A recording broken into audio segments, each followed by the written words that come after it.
The enemy is quieter now. It doesn't shout. It doesn't panic. It waits. That's what makes it dangerous. When you begin to discipline the mind, the obvious resistance fades. The excuses become subtle. You no longer hear, "Don't do it." You hear, "You've done enough." You hear, "You're already ahead." You hear, "Relax. You deserve this." This is the advanced phase of the fight. An undisciplined mind doesn't always pull you backward. Sometimes it convinces you to stop moving forward. Plateau is where most people die internally, not because they failed, but because they settled. Your mind is clever. Once brute excuses stop working, it uses comfort as camouflage. It lets you improve just enough to feel superior, but not enough to become exceptional. It gives you small wins so you stop demanding more from yourself. This is why discipline must evolve. What brought you here will not take you further. Early discipline is about showing up. Later discipline is about precision, about refinement, about not letting success make you soft. Most people think discipline is about starting. They're wrong. Starting is easy compared to sustaining pressure once life improves. When things get better, vigilance drops. When vigilance drops, standards slip. When standards slip, identity erodes. And erosion happens quietly. No alarms, no warnings. Just a slow return to old patterns wearing new clothes. The mind loves this phase. It feels safe, familiar, controlled. It says, "This is enough." Enough is the most dangerous word in growth, because enough kills momentum. A disciplined mind is never satisfied. But it is content. There is a difference. Contentment is peace with the present. Satisfaction is surrender of the future. Never confuse them. The disciplined mind respects how far it has come, but it does not bow to it. It asks a harder question. What is required now? Not what is comfortable. Not what is familiar. Not what worked before. What is required now? This requires humility. Success inflates ego. Ego resists structure. Ego hates correction. Ego wants applause. Discipline does not care about applause. That's why disciplined people often feel misunderstood. They don't explain themselves. They don't advertise effort. They don't need validation to continue. They answer to something internal. Principle. Principle does not change with mood. It does not bend under praise or criticism. It does not negotiate when tired. If you do not live by principle, you will live by impulse. And impulse is influenced by everything outside you. That is not freedom. The undisciplined mind is reactive. It mirrors its environment. If things are calm, it's calm. If things are chaotic, it collapses.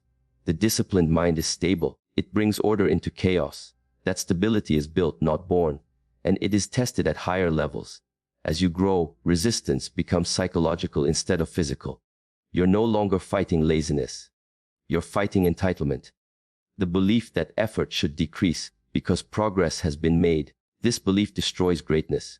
The truth is brutal. The higher you go, the more disciplined you must become, not less. More responsibility requires more structure. More freedom requires more self-control. More power requires more restraint. Without restraint, power corrupts. That includes personal power. An undisciplined mind with improved capability becomes arrogant. It stops listening. It cuts corners. It rationalizes shortcuts. And then it falls. Not dramatically. One missed standard at a time. That's why discipline is not a phase. It's a lifestyle of attention. Attention to detail. Attention to drift. Attention to the quiet ways the mind tries to regain control.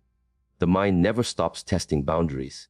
You must never stop enforcing them. This is not exhausting when done correctly. It becomes automatic, like posture, like breathing, like awareness. You don't strain, you maintain. Maintenance is underrated. It's unglamorous. It doesn't feel heroic, but it preserves strength. Most people want transformation. Few want maintenance. But maintenance is what keeps transformation alive. Ask yourself, what standards have you relaxed? What behaviors have you justified that you once would not tolerate? Where have you allowed comfort to creep back in under the disguise of balance? Be honest. Discipline demands honesty before intensity. Without honesty, effort is misdirected. The mind hates being exposed. It prefers vague goals and flexible rules. Precision threatens its loopholes. Close the loopholes, not by being extreme, but by being clear. Clear wake times, clear work periods, clear boundaries around distractions, clear definitions of what don't means. Clarity reduces cognitive load. Less thinking, more doing. The undisciplined mind overthinks. The disciplined mind executes. execution compounds, not immediately, not visibly, but inevitably, and inevitability is power. When you become someone who cannot be talked out of effort, by your own mind or anyone else, you become dangerous to mediocrity.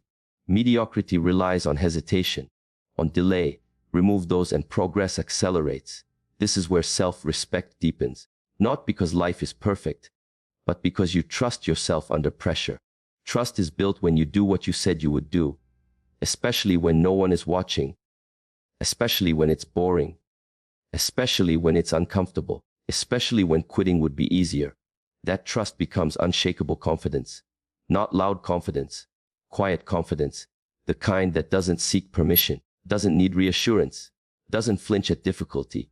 That confidence changes how people respond to you. But more importantly, it changes how you respond to yourself. You stop betraying your future for momentary relief. You stop negotiating with weakness. You stop explaining your standards. You live them. The mind eventually adapts. It learns its place. It still produces thoughts, but they no longer dictate behavior. You feel temptation without obeying it, fear without surrendering to it, doubt without stopping. This is mastery, not control through force, but control through alignment. Your thoughts, actions, and values point in the same direction. And when that happens, effort feels lighter, focus sharpens, time stretches. You are no longer fighting yourself. That's the real victory. Not conquering the world, conquering the internal chaos that kept you from moving fully into it. And this victory must be defended daily, not with aggression, with discipline. Quiet, uncompromising. The enemy never disappears, but it never wins again either. The final phase is the most deceptive because it feels like peace. You wake up one day and realize the noise is gone. The constant arguing, the hesitation, the chaos in your head. Things move smoother now. You act without forcing. You do what needs to be done without drama. Life feels more controlled. This is where many people make a fatal mistake. They assume the war is over. It isn't. This is where discipline stops being a tool and becomes an identity. And identities must be defended more carefully than habits. An undisciplined mind can be loud or lazy, but a partially disciplined mind can become arrogant. It begins to believe it has earned rest from vigilance. It mistakes stability for immunity. There is no immunity. The mind never stops adapting. It never stops looking for leverage.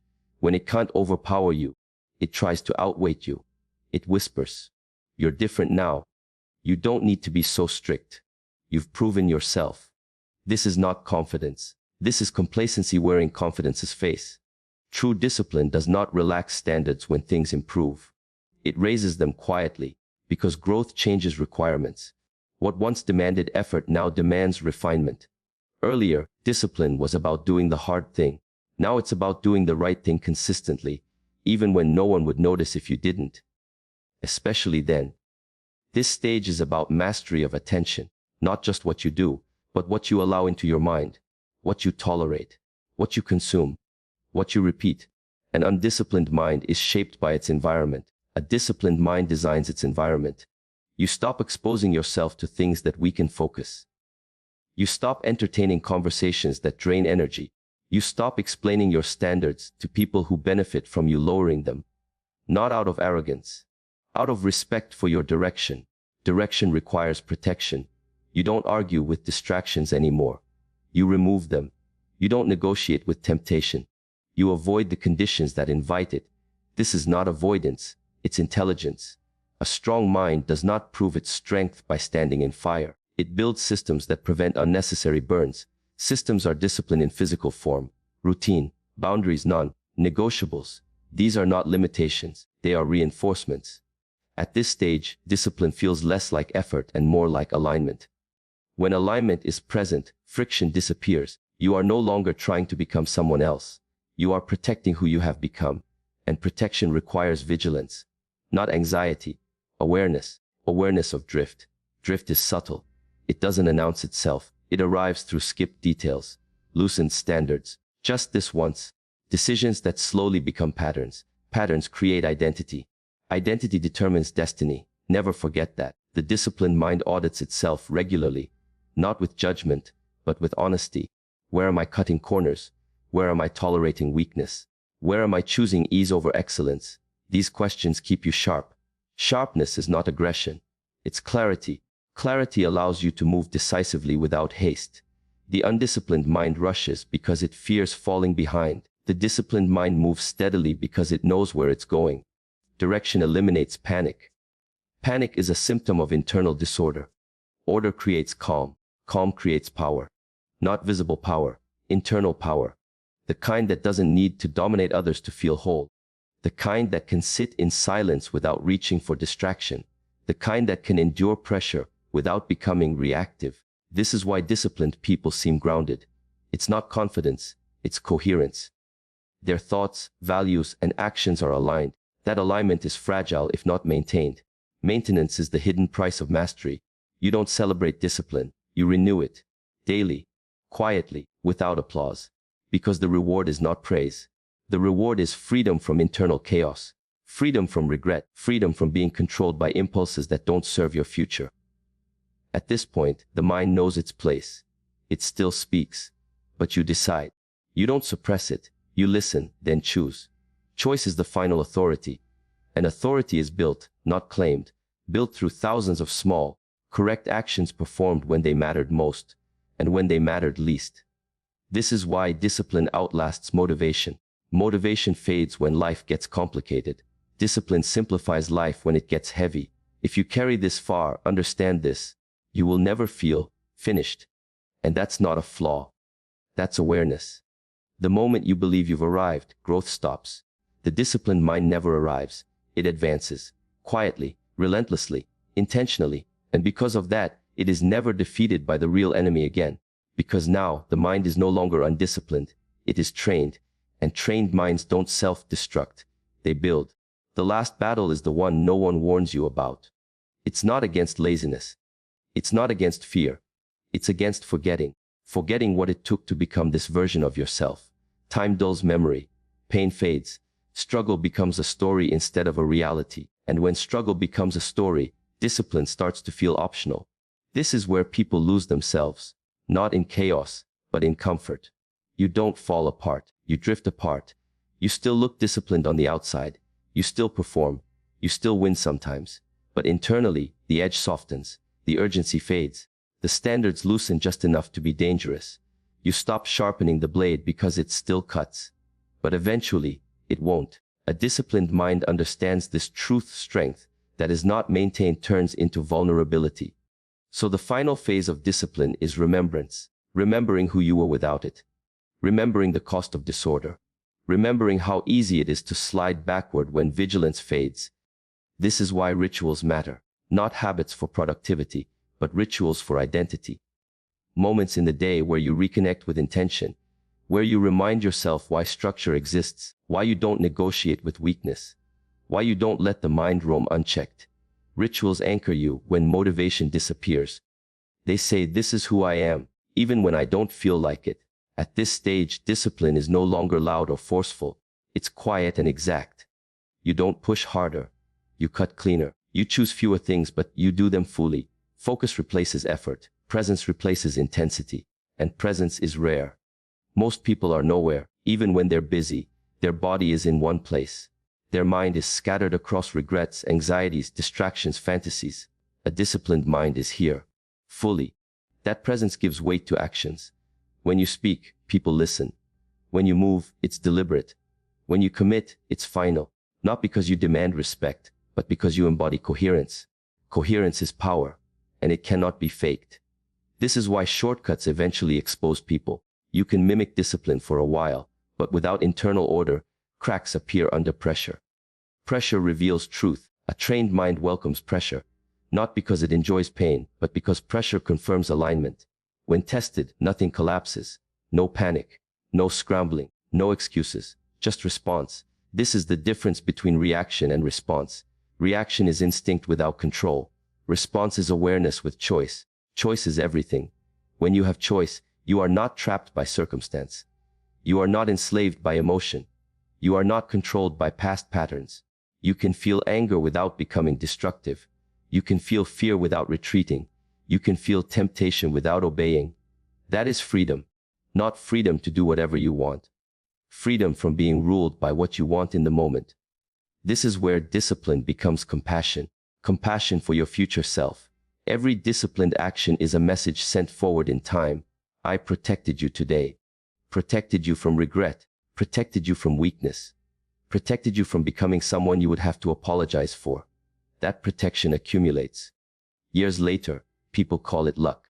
They call it talent. They call it mindset. They never see the daily restraint, the quiet refusals, the moments you chose principle over pleasure. That's fine. Discipline doesn't need recognition to survive. It feeds on integrity. Integrity is alignment when no one is watching. And eventually, integrity creates a life that doesn't require escape. You don't need constant distraction. You don't need validation. You don't need chaos to feel alive. You are steady. And steadiness is rare in a world addicted to stimulation. This steadiness does not make life boring. It makes it meaningful. Because meaning comes from responsibility willingly carried. The undisciplined mind runs from responsibility and calls it freedom. The disciplined mind chooses responsibility and finds peace. Peace not as comfort, but as absence of internal conflict. You are no longer divided, no longer promising and betraying yourself, no longer starting and quitting, no longer at war with your own potential. That war ends the moment the mind accepts its role to serve, not to rule. You still think, you still feel, but you decide. And decision is the highest form of power. This is not a finish line. There is no final version. There is only maintenance, refinement, and recommitment. Every day, days will feel effortless. Others will feel heavy. Neither matters. What matters is that you do not hand control back to the mind when things get uncomfortable, or when they get easy. Both are traps. So stay alert. Not tense. Not paranoid. Alert, because discipline is not about control. It's about awareness sustained over time. And when awareness stays sharp, the real enemy never regains power. Not today, not tomorrow, not ever.